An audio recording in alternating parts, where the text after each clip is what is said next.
Jai Shri Krishna. Good evening. Recently, I had taken a series of talks on the 10 Mahavidyas, and the Mahavidyas all live in the cremation ground. So we would start the talk with a meditation related to the Mahavidyas and connected to the cremation ground. So if you all agree, we'll do that. It has nothing connected to the topic which we are going to talk about today. But if you're all willing, we'll do that meditation for 10 minutes before starting. So I don't know. Yes, we can do it. Yeah. Sure. Okay, please close your eyes. Okay. Can you, Keto, can you start the music? Music. Yes. Yeah.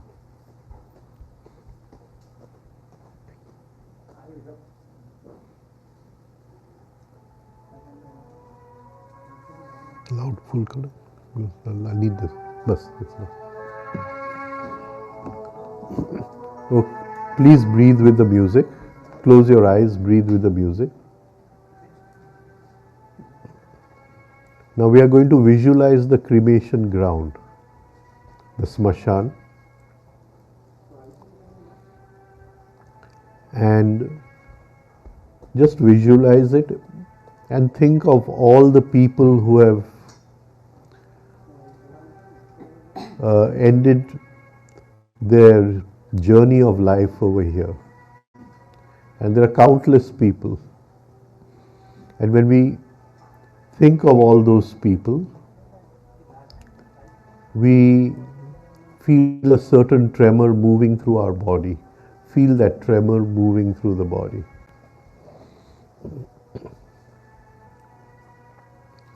Now we are going to practice for the moment of death. So we visualize ourselves at home, lying on the bed, waiting for the moment of death. Before death comes, it gives us certain symptoms, certain signs that it is about to come, and let us try to experience those symptoms. When we are born, we experience life through the five senses, and the five senses come in contact with reality which is known as the five elements: the earth element, the water element, the fire element, the wind element, and the sky element, ether element. Whatever we touch, see, feel, whether it is gross like the table outside or subtle like our thoughts and emotions, everything is composed of the five elements. So it is these five elements which have given us the opportunity to experience life. And now they are going to take their characteristic back. They are going to take their pattern back. And this is one of the symptoms that death is approaching. And we say thank you to them, that because of them we were able to experience and enjoy life. And the first element to go will be the earth element. When the earth element takes its sanskar back, it takes its pattern back, it takes its function back,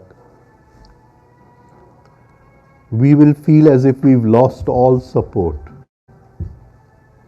You're sitting on the chair, but somebody has pulled away the chair and you're sitting halfway in the air.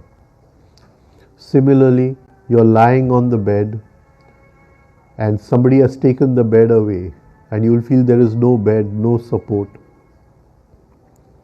And this will go away for some time and it will come back. Similarly with the water element, When the water element takes its function back, we'll feel as if our whole body is drying up,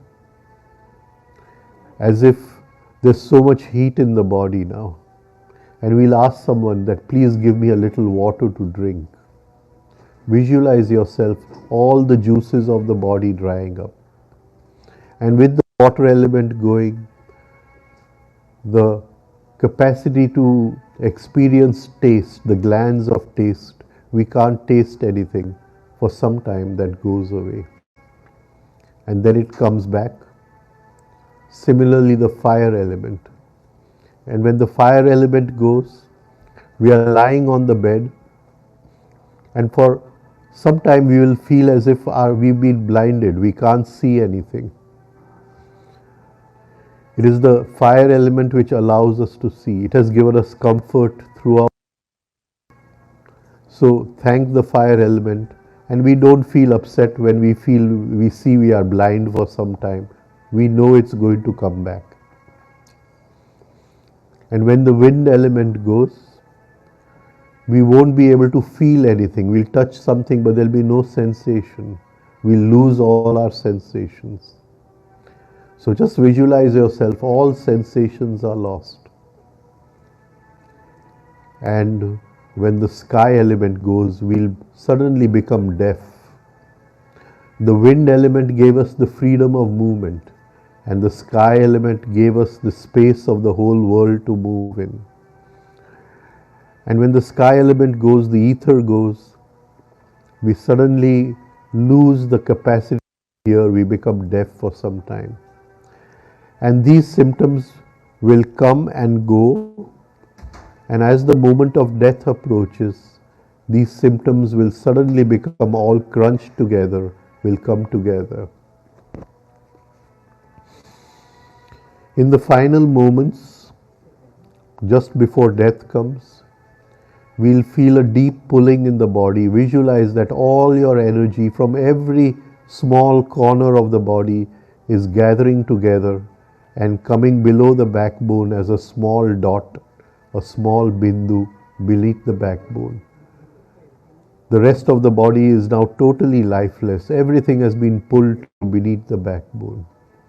And feel this pulling. This pulling is like the string of a bow. It is on this string that the soul is going to leave the body. And as we feel this, all the energy concentrated just below the backbone. And in the last 3 minutes, before we die, we will experience our whole life in reverse order. The old man will become a young child again. So in 3 minutes, we will go through the experiences of life in reverse time. Just sense the milestones of your life going back till you were a young child.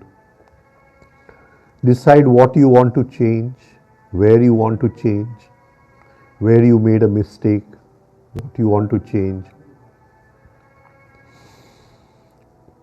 And then as the moment of death approaches, in the final moment, we'll forget everything.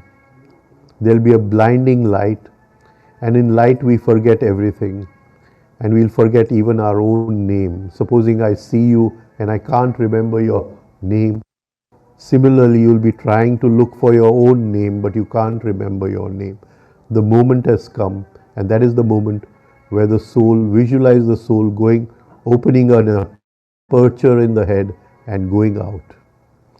And look at your lifeless body from above. See 4 to 6 people come and take the body to the cremation ground and watch your body burning away to ashes. Nothing is left. Ashes is the absolute of the body. Nothing remains. And you're watching your body burn away. And then the fire also dies out, just the ashes remain. And then you feel a gust of wind which blows away the ashes, and just emptiness. And we will meditate on that emptiness for 1 minute. Breathe with the music. Meditate on that emptiness for 1 minute.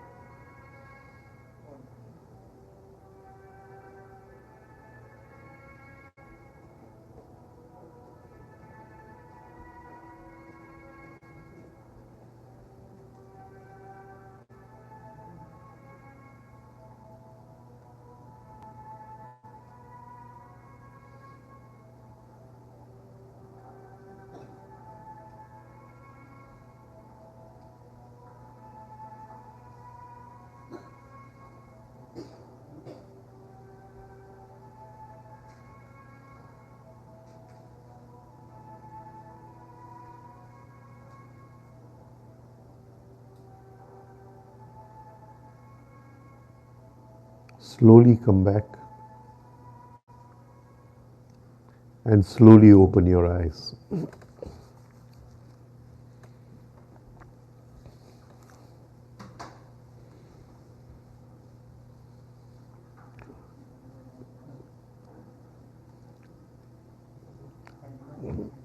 I must say I'm really surprised that so many people are interested in this law of octaves. You'll have to pay a lot of attention to understand this law. The Indian Shastra says that in the beginning was Shiva, and there was no creation, nothing but just one principle, and we can take Shiva as that principle which never changes, the eternal principle, the absolute, or you can call it God. And the Shastra says that from his own self he created Shakti, the energy, and it is that energy which went to create the universe. So today we are going to study by which laws the universe was created. And there are two fundamental laws.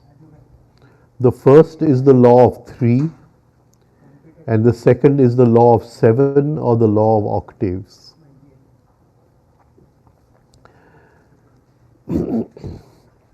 So these are the two basic laws in life. Everything in life moves according to these two fundamental laws. It takes some time to study these laws, and it takes much more time to be able to see them in operation in our daily lives. And we study them in two ways. We study them outside in the universe around us, and we study their working within our psychic structure. And so there is a parallel study of the universe outside and of our inner psyche at the same time. Whenever truth expresses itself, and I do wish you all, I hope that in this lifetime you do reach to that state where our eyes can see the truth of life. That truth expresses itself only through these two laws, the law of three and the law of octaves. So we are going to study these two laws and try to see their working in life and within ourselves, in every thought, in every feeling, in every sensation, and every movement that happens within us. This law has been expressed in many religious systems in many ways. The law of three in India was called as Brahma, Vishnu, Mahesh. In the Christian theology, it is called as the Trinity, the Father, the Son, the Holy Ghost. So the law of three has been expressed in each and every religion.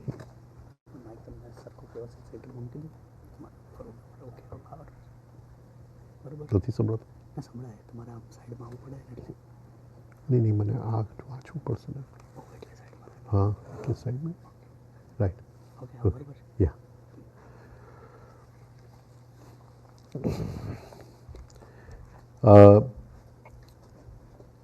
and we can see this law of three in so many theological systems throughout the world. And when this law of three operates, it operates according to another law, which is called the law of octaves.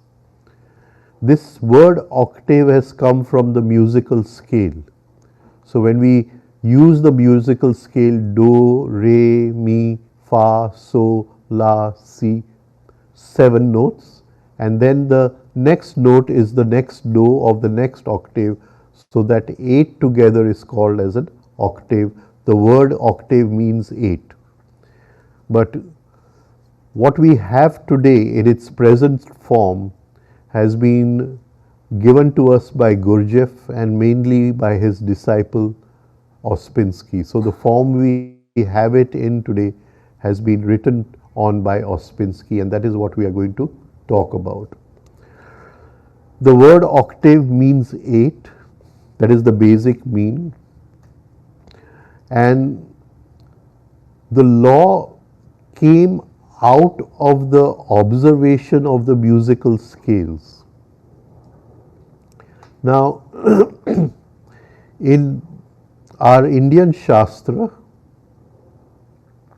we have something called Shruti. Shruti means that which is heard. That which is heard.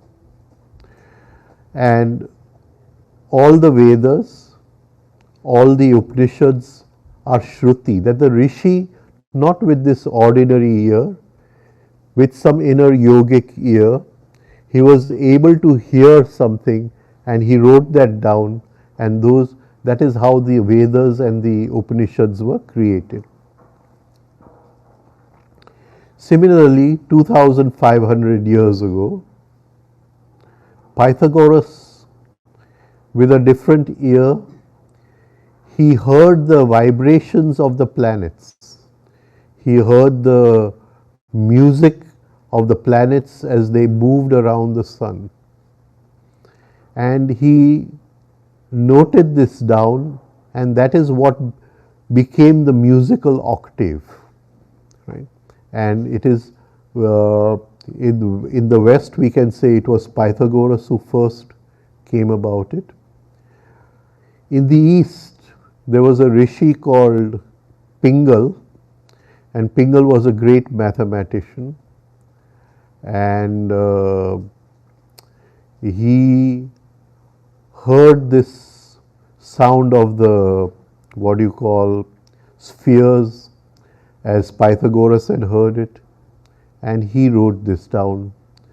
Pingal is more famous also because his elder brother was Panini, the one who constructed the Sanskrit grammar. And many people say that Panini was also the Rishi Patanjali who wrote the Yoga Sutras. So this hearing of higher sound is called as Shruti. In that moment of hearing, there is no interference of thought, no interference of memory, because thought is memory, no interference of any sensation or feeling. It is, the mind becomes like an empty cup, just ready to receive the rainfall, and the Shruti is that which is heard, and that is how the rishis heard this. And they later, to explain it, they put it into the musical octave.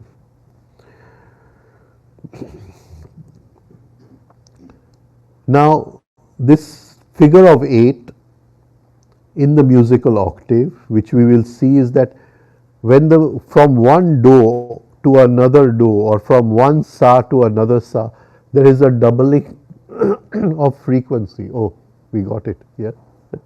There is a doubling of frequency, and it is what we are going to talk about. This note, this law of octaves, is according to the musical scale. We are going to use the musical scale to express it. That does not mean other spectrums do not follow this law. Spectrum of light, we have the spectrum of radio waves, and we have so many other waves. All of them follow this law, but it is most easy to express in the musical scale. Pythagoras created his own, what you call, cosmology, and it was all based on figures of 8.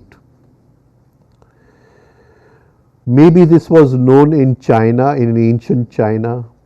China had a religion which was called Taoism, and Taoism has two principles, the yin and the yang, and the yin and yang are expressed in lines of eight, which are called lines of six, which are called hexagrams, and there are 64 hexagrams, again 8 into 8, and we can see that in the I Ching.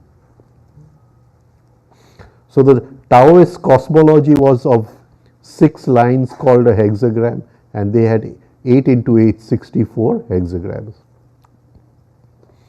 When Buddha started his teaching, he called it the Eightfold Path. Patanjali calls it as Ashtanga Yoga, the 8, what do you call, limbs of yoga, 8 Ashtanga of yoga. When we play chess, we have 64 squares, 8 into 8. That is also based on the, what you call, Law of Octaves. In 1860, a scientist from the Royal Society of Chemistry, his name was John Newland, and he suggested that all chemical elements had, he said that they belong to 8 different families. And he, because he based his, what you call, observations on the laws of Pythagoras, he was ridiculed in the scientific community, and he was thrown out of the Royal Society of Chemists. And because Pythagoras was not accepted in science, he was called a magician, not accepted in science as such. 10 years later, Mendeleev came out, was the founder of the periodic table, and he was the first one to put the periodic table in front of the scientific community. And when the scientists saw the periodic table, they saw 8 families, and in each family the repetition in the periodic table was at 8. And he'll just, I think Keta will just explain a little to you. Yes.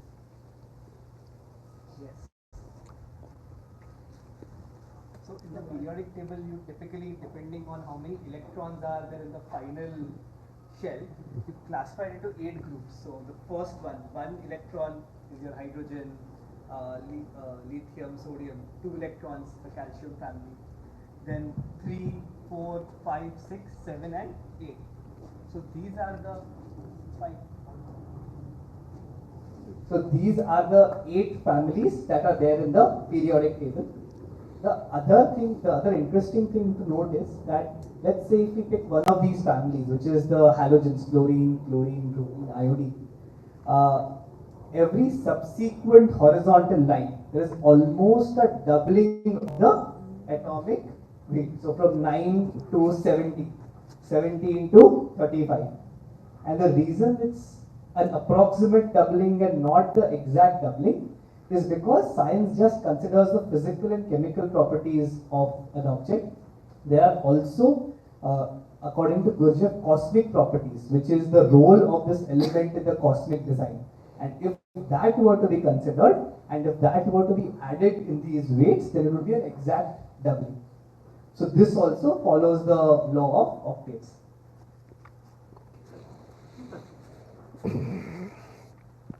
Now, yeah. Just one minor announcement. Yeah.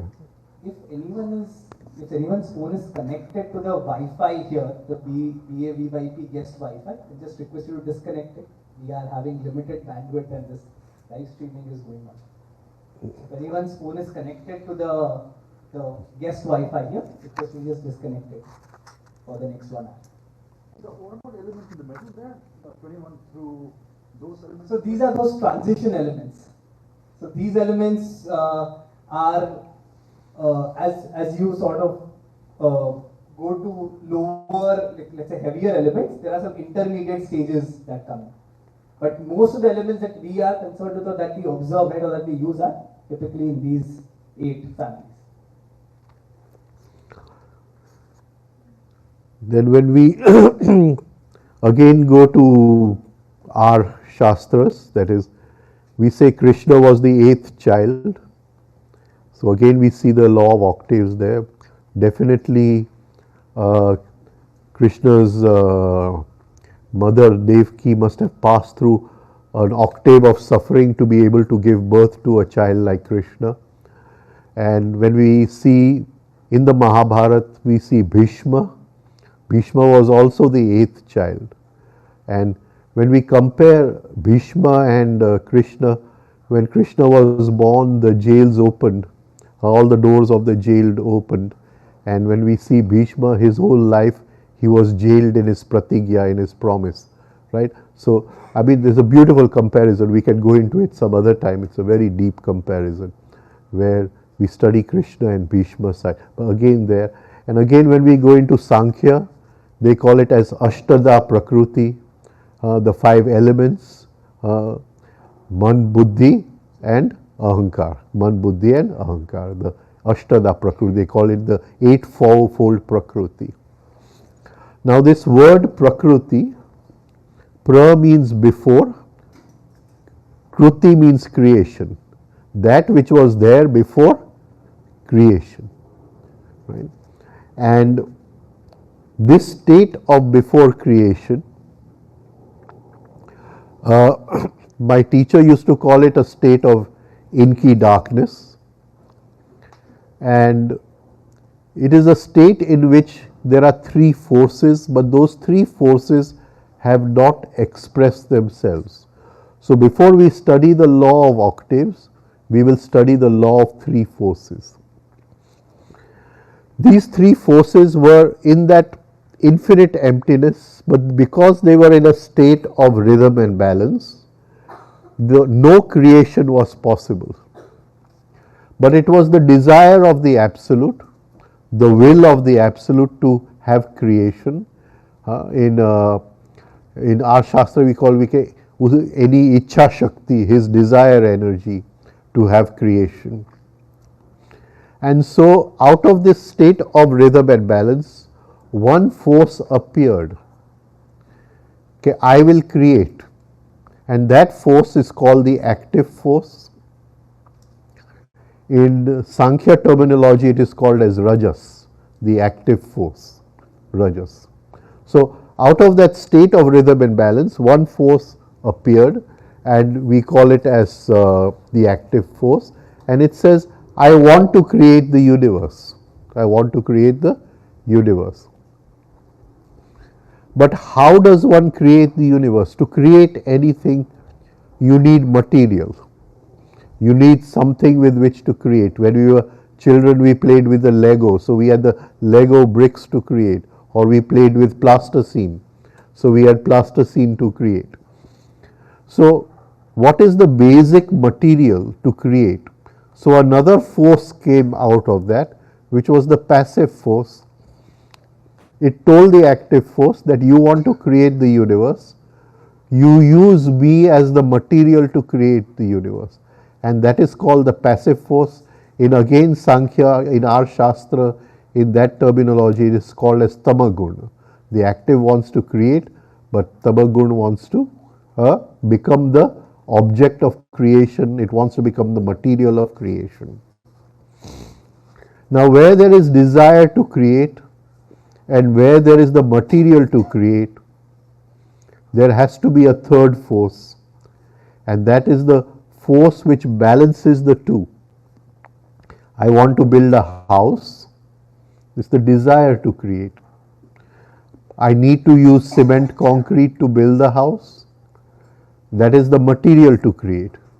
But how much of cement concrete goes where, how it is placed, some force has to balance these two forces, and that is the intelligence which balances the active and passive. In Western terminology, it is called as the neutralizing force. In our Indian terminology, it is called as Satwa, that which balances Tamas and Rajas. Now we can see this in operation in everything in our lives. Wherever there is creation, right from a gross table or to the most subtle thought or emotion, everything is a result of the meeting of the three forces, right? So supposing I want to build a factory, so my desire to build the factory is the active force. But when I go to build the factory, obstacles are going to come. It's not going to be smooth running, right? Maybe next day the government increases the price of cement, or the cement producers get together and say, we make a cartel, we're not going to give it easily, right? Stone may not be available, this, that. So when I go to build, my desire to build a factory is met with resistance. This resisting force is called the passive force, right? And it is the intelligence which will tell me that how to get over the passive force. If the Satwa, the neutralizing force, neutralizes my desire, then I won't be able to build the factory. I'll make a loss and come back home. But if I create the intelligence at how to overcome the obstacles, so the neutralizing force neutralizes the obstacles, I will go on the way to build my factory. So in everything, it is these three forces which we must study, how they work and how they create everything. Now, the basis of this law is that everything is vibration. Everything is vibration. And according to this law, God is also, the absolute is also a vibration. Now, when we say everything is vibration, supposing we say sound is a vibration of air molecules, then we'll say air molecules is a vibration of what?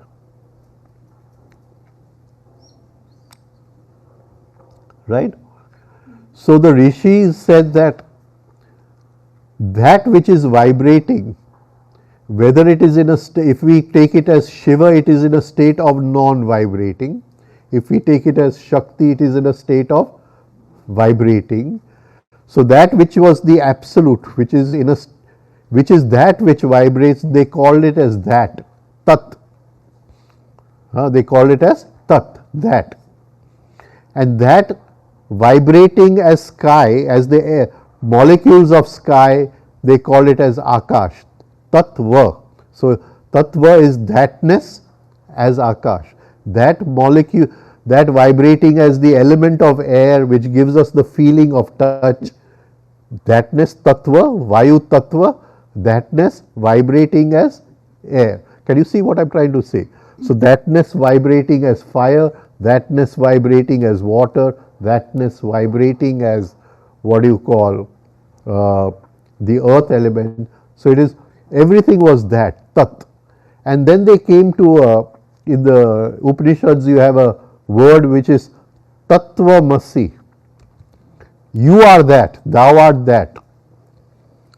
Thou art that. So that vibration which became Akash, whether it is a vibration or beyond vibration, we are that and we can experience that. And how do we experience that? We move through these five elements in such a way that we go beyond and experience that which is in all of them vibrating, and that vibrating part we call as the absolute.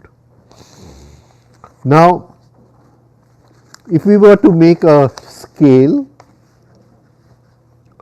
from subtle to gross,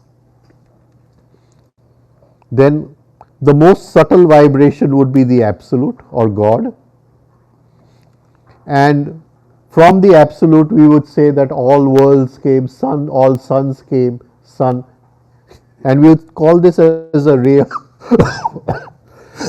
of creation. Just try to understand this.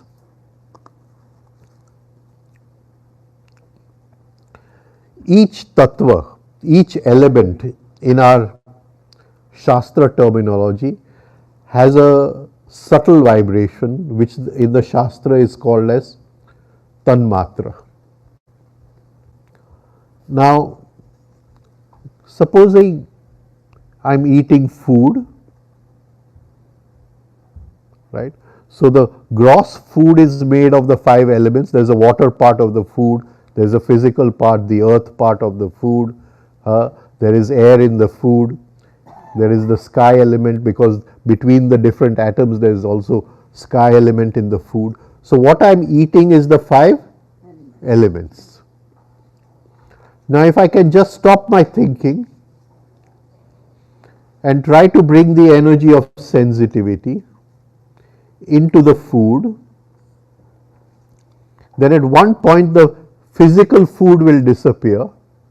I'm just moving into taste, with taste which is the vibration of water element, right? Can you get across what?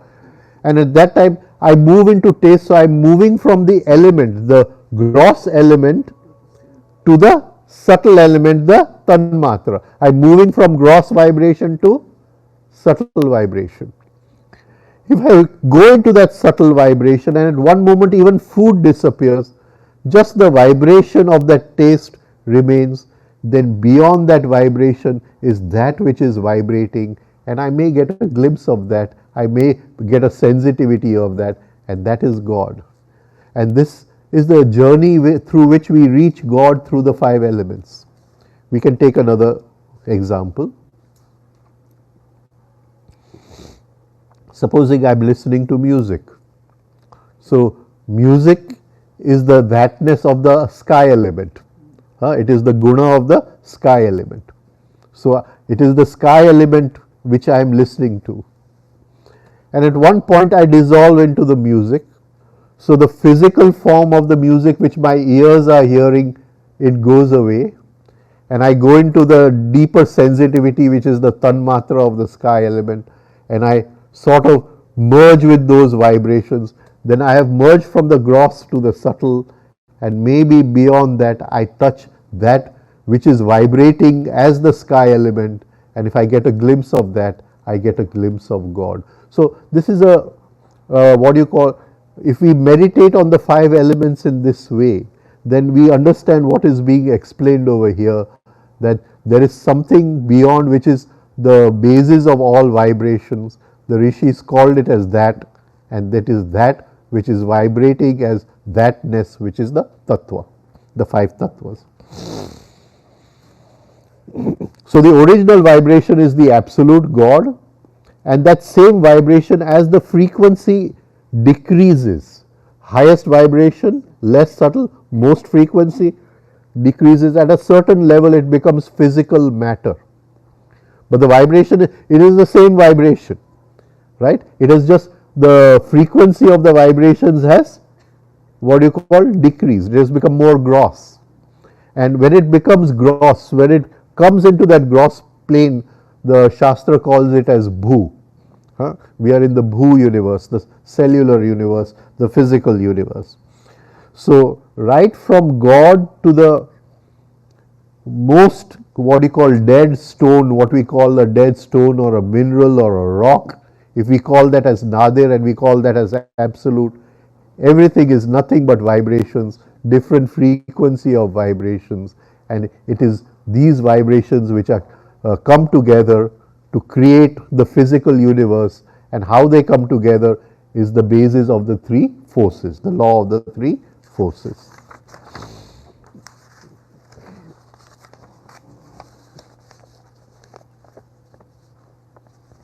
Now, what are these 5 elements? Let us just try to explain these 5 elements. Can you explain the movement from the...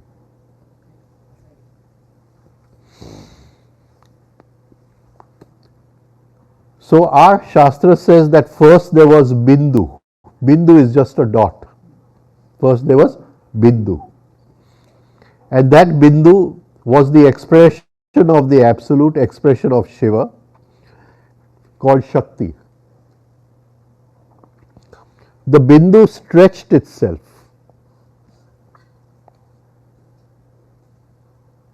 Okay.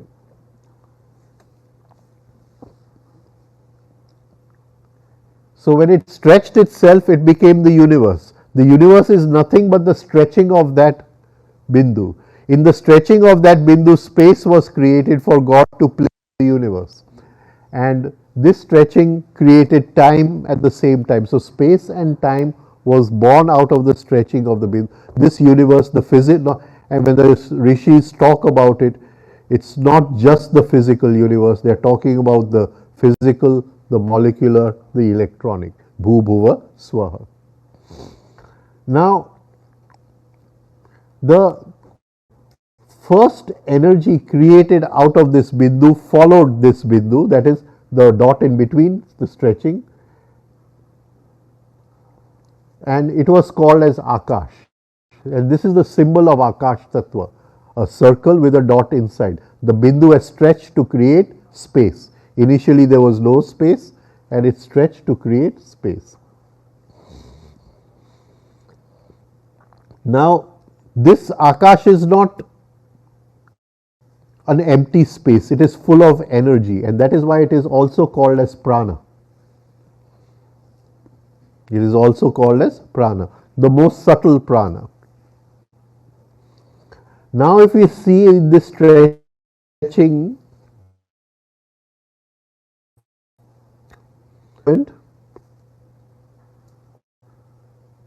because the circle was on the circle. Yeah, a downward movement. This downward movement gave rise to the water element. Then a going to and fro movement. To going to and fro movement, which is called the Vayu Tattva or the wind element, and a rising movement called the fire element. So these three elements, the wind, the water and the fire, when they are not doing any creation, these three forces, when they are not doing any, they become the Akash Tattva, the space. They dissolve into space. They are in a state of rhythm and balance. And when they do creation, they become the fifth element called Prithvi, the earth element, which is denoted by a square. Square. If you've not followed, just ask me questions. If you've not. So, what are these five elements? They are just five forms of motion. There are five forms of motion. The initial motion was a dot with the stretching, right? And that gave rise to the sky element or the ether, the Akash. Within that was these other motions, downward motion, Jal Tattva, the upward motion, the fire element or Agni Tattva, and the going to and fro motion, which is called as Vayu Tattva. These three, it is through them that the universe was built. When they again go back into rhythm and balance and the universe goes back, they become space or Akash. When they create something, the chair or table or us, then it becomes Prithvi Tattva or the earth element. The bindu is what does bindu donate? The bindu donates the desire of God to create, the dot. Now here,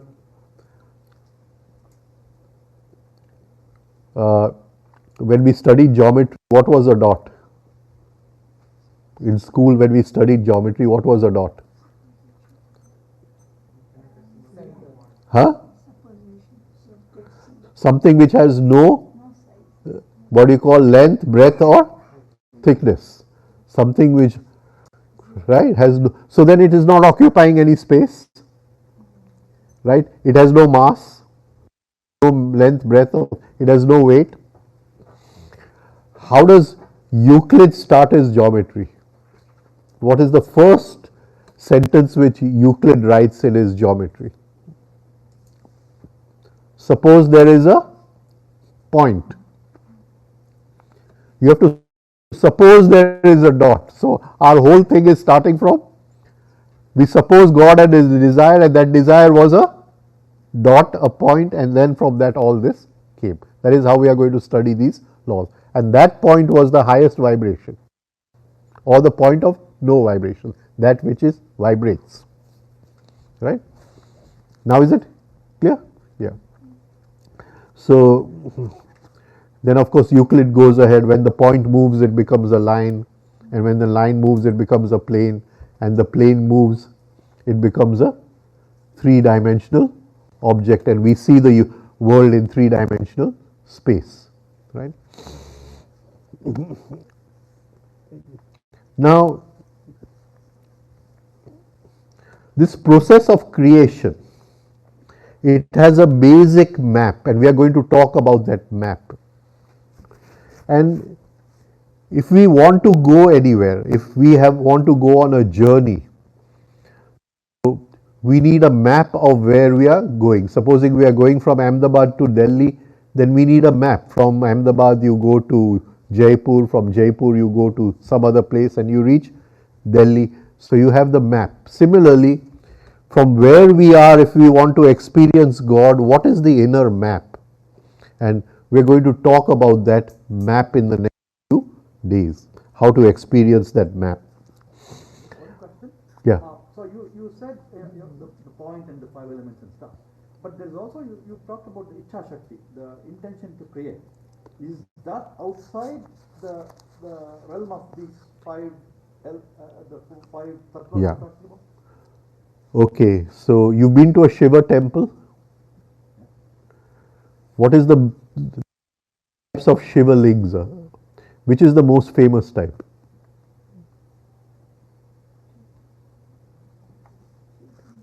The Swayambhu.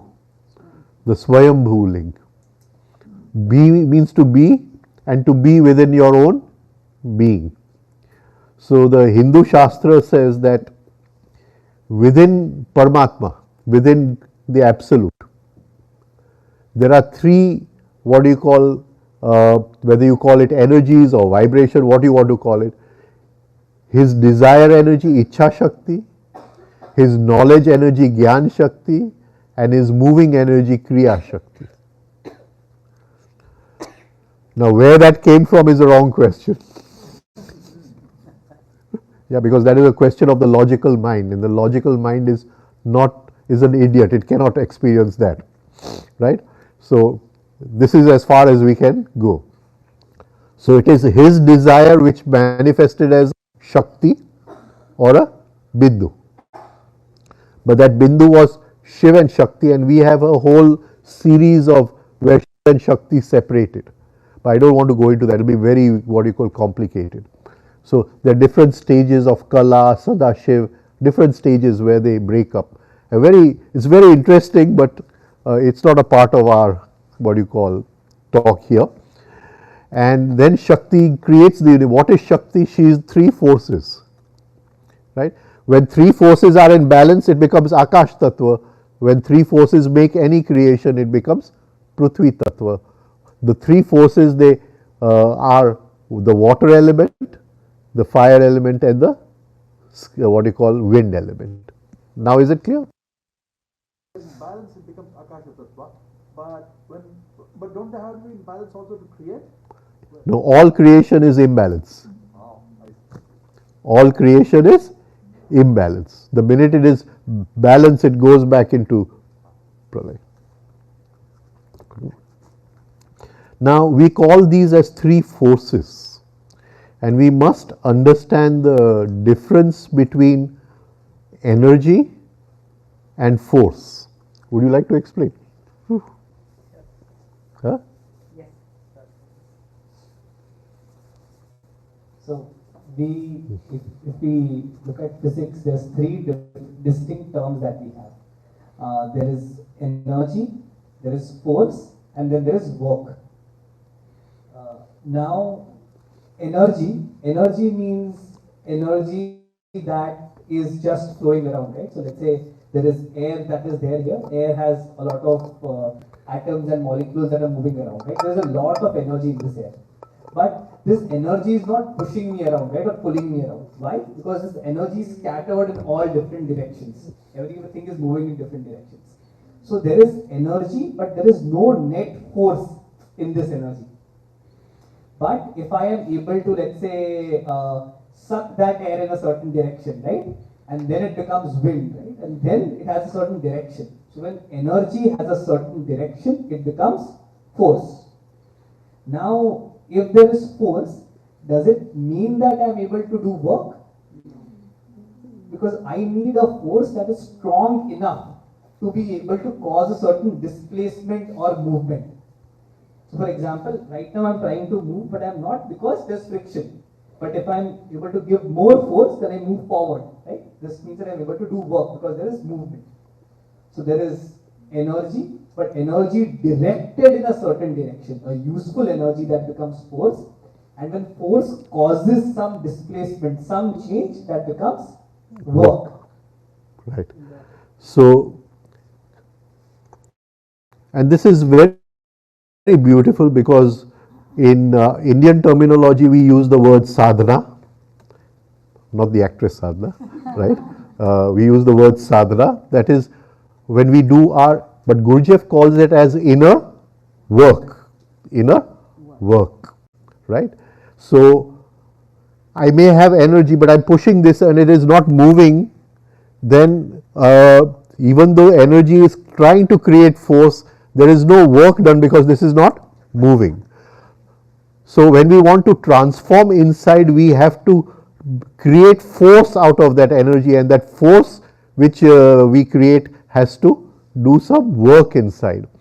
So now in spirituality there are two directions, out and in, right? So out means down, in means up. So in creation, energy moves from up to down or into out. And when I want to experience the reverse creation, I have to create a force which can move from down to up. That this force many people call as Kundalini is a different thing, but we have to be able to create this force. So we've just touched upon what is the difference between energy and force. So force is that which gives energy a direction and is able to displace something to create work.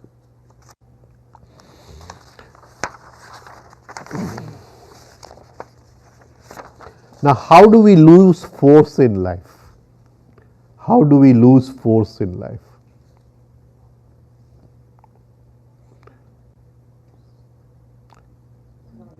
Huh? Yeah. When we react. When we react, right? When we are in negative emotion, we lose force. Now, if we want to awaken from this dream of life, then we need that force which we are throwing out in negative emotions, right? Let us take this in another way. Supposing we have a little bit of money, right? And somebody wants to take that money away from us, right? And what will that person do? Now, when we are looking away, he will take that money away from us. Or when we are not aware of it, he will take that money away from us. Similarly, every night when we go to sleep, when we go to bed, our soul goes inside to meet the inner spirit, and at one point in deep sleep, the soul and spirit merge. As we come out of deep sleep, the soul comes out of the spirit and it comes with a very powerful energy. Unless we have this energy, we cannot practice any form of spirituality. The energy to realize the divine comes from the divine, right? And so it is this energy which we gather in deep sleep. Now, there are people who want this. We are woken up in the morning with so much of energy, so much of pocket money, right? Now there are people who want to take this pocket money from us. And who is it that wants to take the pocket money from us? Nature. Nature. Why does nature want to steal energy from man? Why does nature want to steal energy from man? Come on, tell me. Why does nature want to steal energy from man? What is nature's source of energy? What is nature's source of energy? Where does nature get all its energy? From the sun. From the sun, right? We say we eat food, we get energy, right? So where does that food come from? From the sun, right? We say we breathe, we get energy. Where does that come from? Comes from the sun, right? So all nature's energy comes from the sun. But behind the sun, there is a divine sun. And that divine sun is sitting in everyone. So in deep sleep, we meet that divine sun and come back with some very powerful energy. And nature wants that energy because she cannot produce that energy. She wants it for her own purpose, right? What does she do? What does she do? Say it's very hot. I wake up in the morning and it's very hot. I've got irritated. What happens? That fine energy which I collect at night, I have given to nature. Can you understand what I'm trying to say? Or the wife says that make your own tea, I'm not going to make tea for you. And I get upset with the wife, then the fine energy which I've collected at night, I give to nature. So whenever we react, whenever we,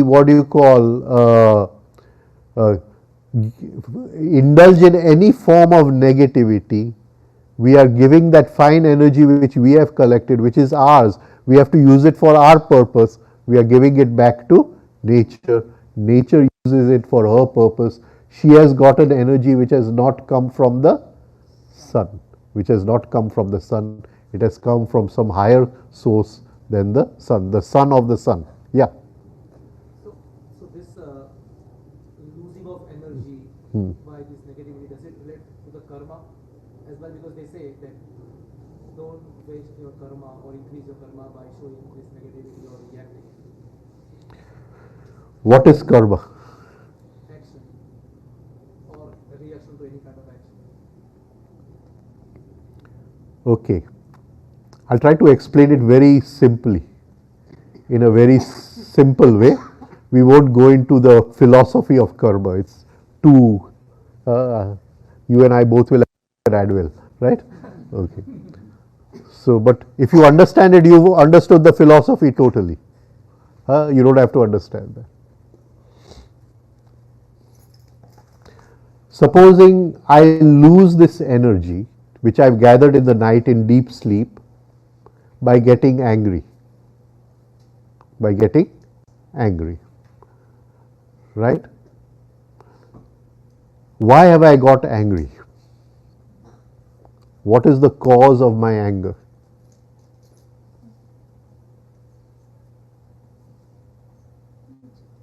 Reaction to some. Okay, so I'll say you insulted me, that's why I got. True? Hey, what does karma say? Come on, say it. You talked about karma, right? You insulted me early in the morning. I had this beautiful energy which I gathered in the night and I wasted it all. By 12 o'clock in the morning, I'm bankrupt, no pocket money left. When next month my mother and father send the money order, I'll have something, to go to a restaurant and eat, right?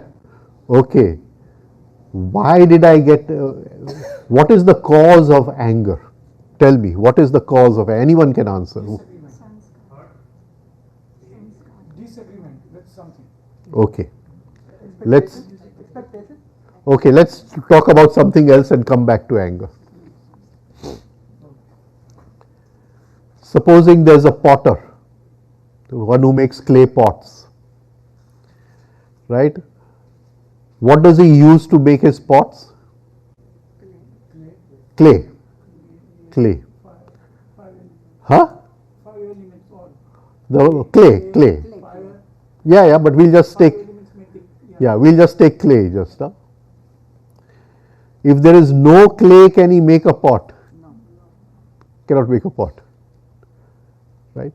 So clay is the material by which you make a pot. Right? In the Indian Shastra, the potter is called as Nimit. The clay is called as Upadan, the material. Right? We can take the Western Shastra. The potter is called as the instrumental cause, and the clay is called as the material cause. Can you understand what I am trying to say? Now, supposing there is no clay, can the potter make a pot? Right? If within me there is no material called anger, if 100 potters come and insult me, can I get angry? No. So what is the cause of anger? Within you had an anger. I am already holding the material called anger Inside. within me. Can you understand what I am trying to say? I am already holding the material called anger within me. That is the material cause. You insulting me are the instrumental cause. Instrumental cause. Isn't anger an emotional reaction? But it is still a material. It's still a material. Now what is that material which I am holding inside, the anger which I am holding inside? What kind of karma? There are three kinds of karma. What karma is that? Sanchit karma, the accumulated karma. The accumulated karma. Just draw it for them. So, you didn't get it? No, again I'll come to it. If there is no material called anger, can I get angry? No, not possible, right? Now, then show that 100 units of anger. Now, when I get angry, what happens? When I get angry, what happens? Supposing in my unconscious mind, I am holding 100 units of anger. This is just to give you an example. You want to know karma, I am giving it to you in very, what do you call, ordinary, this thing. I am holding 100 units of anger. Now when you insult me, what happens? What happens? Out of those 100 units, one comes from the unconscious mind to the angers are there.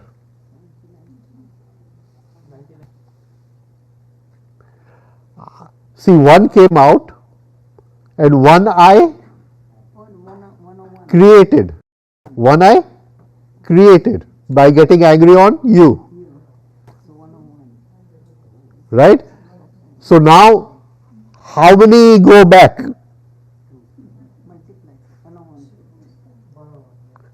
Two go back. No, one came out. So this one came out.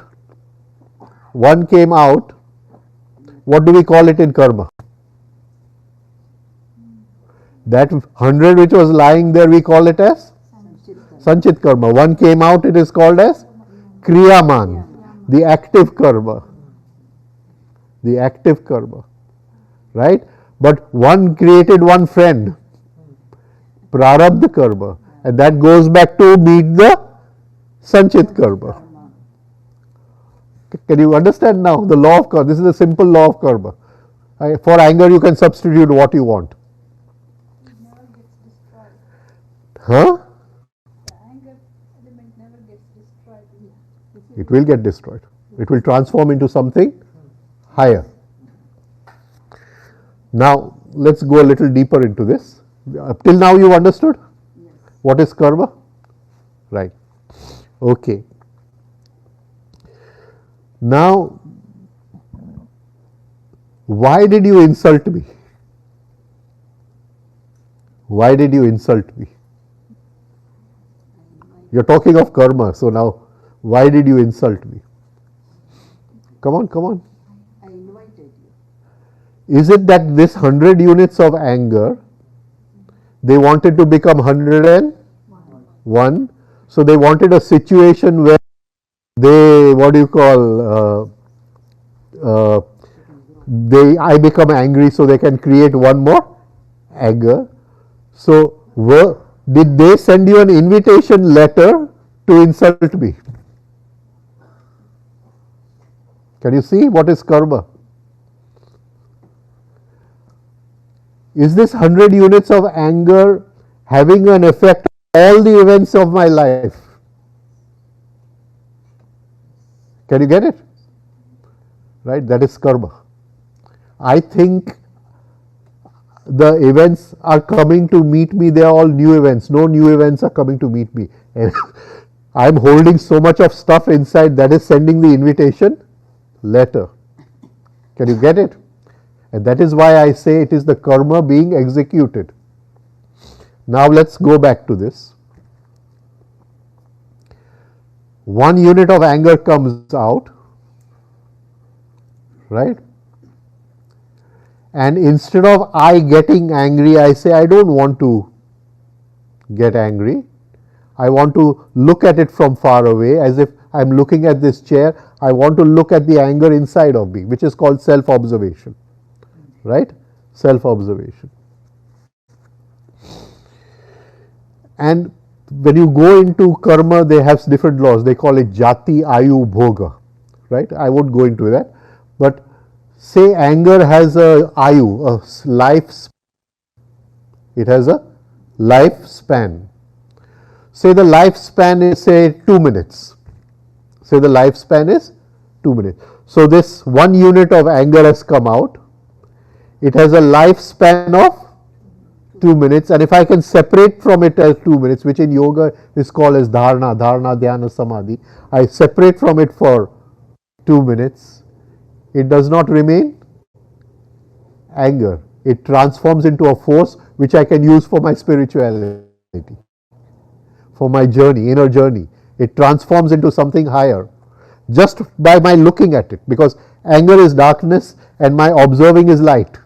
Can you get what I'm trying to say? Then the 100 will remain 100. Then what remains inside? 99. 99.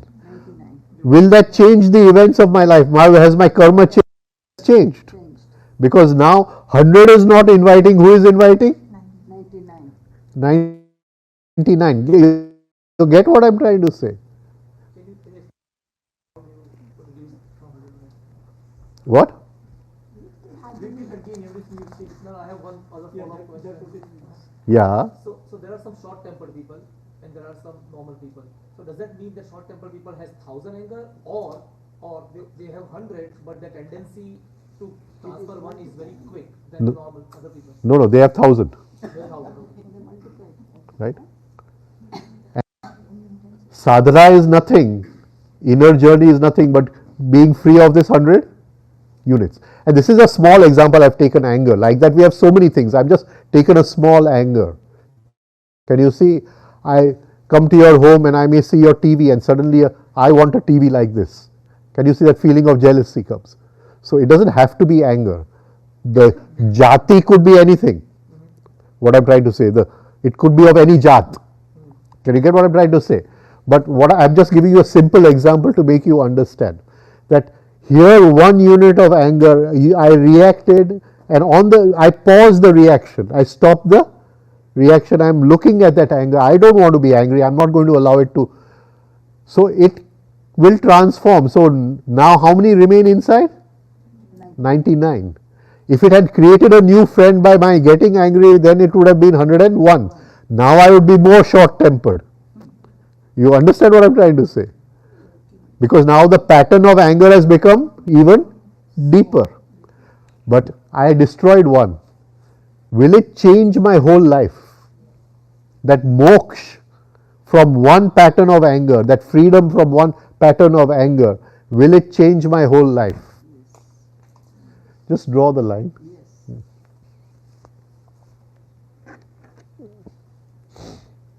Just draw a line.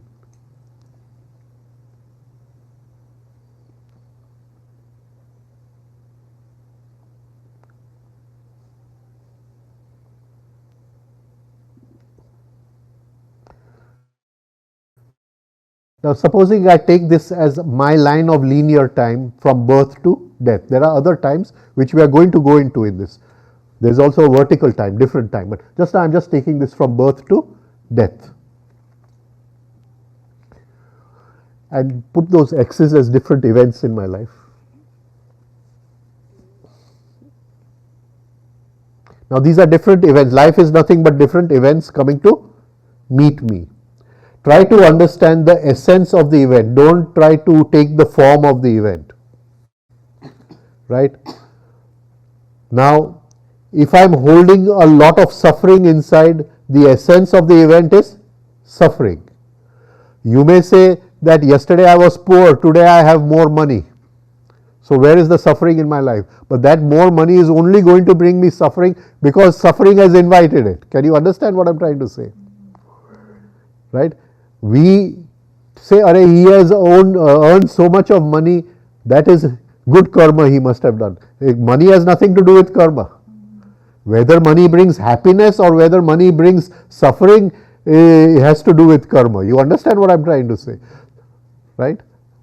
When I have no money, I may have a desire for a little bit of money.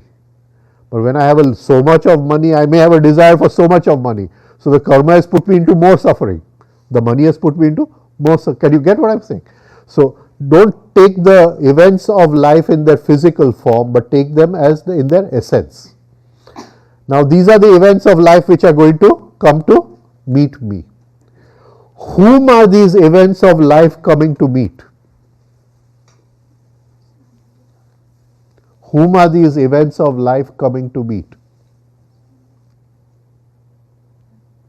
What's your name? What's your name? Chirag. Chirag. Are they coming to meet Chirag?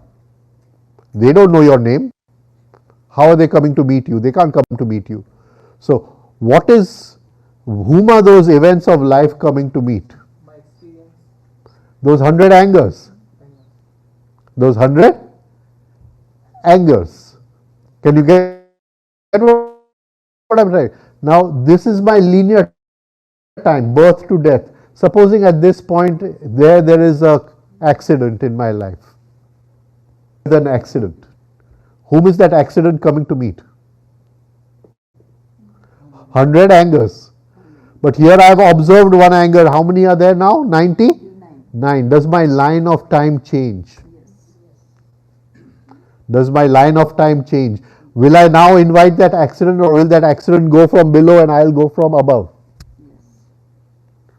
Will the events of my life change? Can you get what I'm trying to say? Sermon. What were the 4 noble truths he talked about? There is pain. Pain is inevitable. There is pain. There is a cause of pain. What is the cause of pain? 100 angers. That cause can be known and removed. And when the cause is removed, pain which was yet to come can be avoided. Heyam dukham anagatam. Right? So you said there is pain first, right? What that is coming from where? Somebody I am inviting it. coming from somebody else or something. It is your collected karma which is inviting the pain. It can come from nature also. It cannot come from anywhere. It is only come from your invitation. But from somewhere, right? That is the instrumental cause. You are inviting it. You are inviting it. Right? Can you get what I am trying to say?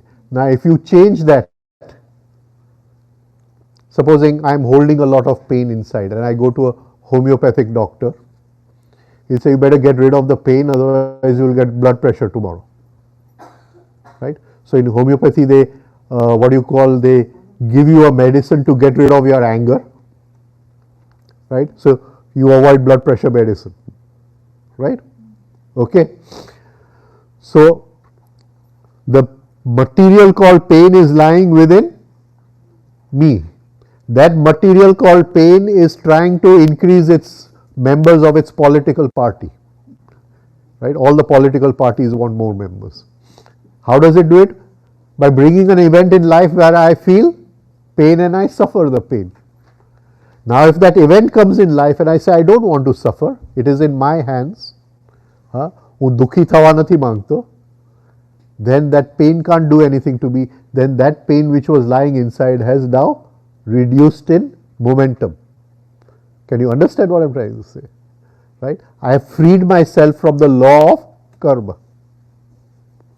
Can you get it? And this is how we rise above karma. And a point must come in our lives when we do not create any new karma. But that can only come when the go down is empty. Right? Now we'll talk a little more deeper now that we've come here. When you say when the go down is empty, that's called moksha. Even to be free from one, sir, is moksha. To be free from even one is because you've tasted the blood. And once you've tasted it, then you are going to go for that. You're going to work on yourself. You're going to become more conscious of what is coming out of your unconscious mind. And you're going to separate from it and not allow it to, what you call, lead your life. Okay, now we'll go a little deeper into this. We talked about linear time, which is the Indian Shastra which talks about instrumental cause and material cause. The deep Shastra. Come on, everybody knows. What is Krishna telling Arjun? You do the karma. What is Krishna telling Arjun? Yeah, you do your duty without You are not the cause of their death. You are only the nimit, the instrumental cause. Your arrow is only the instrumental cause. Death, much law I have already sent to their homes. The material called death, I have already sent to their homes. Right? Arjun had this ego that I am killing them. Right? But he says, don't have that ego. If you have the ego, then you are the doer. You will create more karma. But when you are not the doer, you have separated, you have not been hypnotized, then you do not create karma. And this is the only Shastra in the world which says that if you do it through karta bhav, even hinsa is ahimsa, and if you do it if you do it without karta bhav, even hinsa is ahimsa. Even killing the person, that doesn't give you a license to kill, right? Only James Bond had the license to kill, right? And if you love through karta bhav, then it is hinsa. It is not this thing. It's the only Shastra in the world. So he's talking about the same thing, the instrumental cause and the material cause. He says the material called death I have already sent to their homes. You don't bother. You have to send the final postcard that you have died. They'll open the postcard. That is your arrow. You have died, and that's it. It's very difficult to understand this because we can only think in linear time. That first the arrow goes and then death comes. Right? But people who have risen to a certain level, they can see death hovering above for a few days before they go. Death has already come to their home. Now only the final arrow, right? It could be anything, a heart attack or whatever. That is the final arrow, but death was already there. You understand? So that is there in this. Now we'll talk a little deeper, more deeper in this, go a little deeper. Say we take one line of time and we call it the law of accident.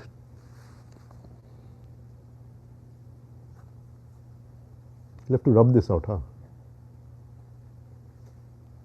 So we take one line of time and we call it the law of accident.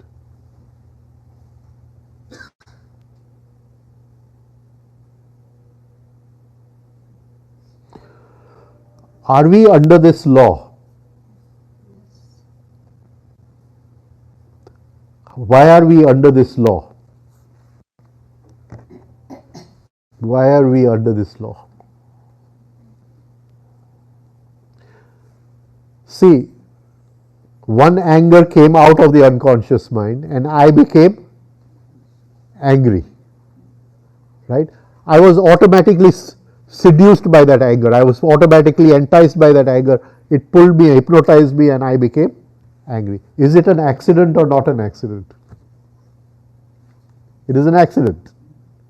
It is an accident. I have not made any effort against. It's just happened automatically, mechanically. It's an accident. Let's take another example. Supposing I fail in the exam and I get depression. What is the exam? It acted as an accident. It acted as an accident. I failed in the exam, so the exam was an accident for me. You insulted me, I got angry, your insulting was an accident for me. Don't take accident and two cars banging with each other. Right? So whole day am I living in this law of accident? Everything is happening due to outer circumstances. See, plants respond to external stimuli. Animals respond to external stimuli. They have no choice. Animals have no choice. Man has a choice. This choice is called as free will. He has only one free will, whether to respond mechanically to external stimuli or respond through his intelligence, respond through his awareness. Now we can take it in another example. If one lion comes in heat, right, what happens to all the other lions? They all come into heat.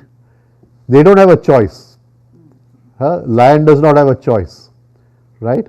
He cannot say, like man says, that I practice brahmacharya, I won't come in heat. Right? He comes in heat, he has to look for his mate, and that's it. Whilst man can say, I can abstain. So that is man's free choice. Animals don't have free choice. Plants don't have free choice. Right?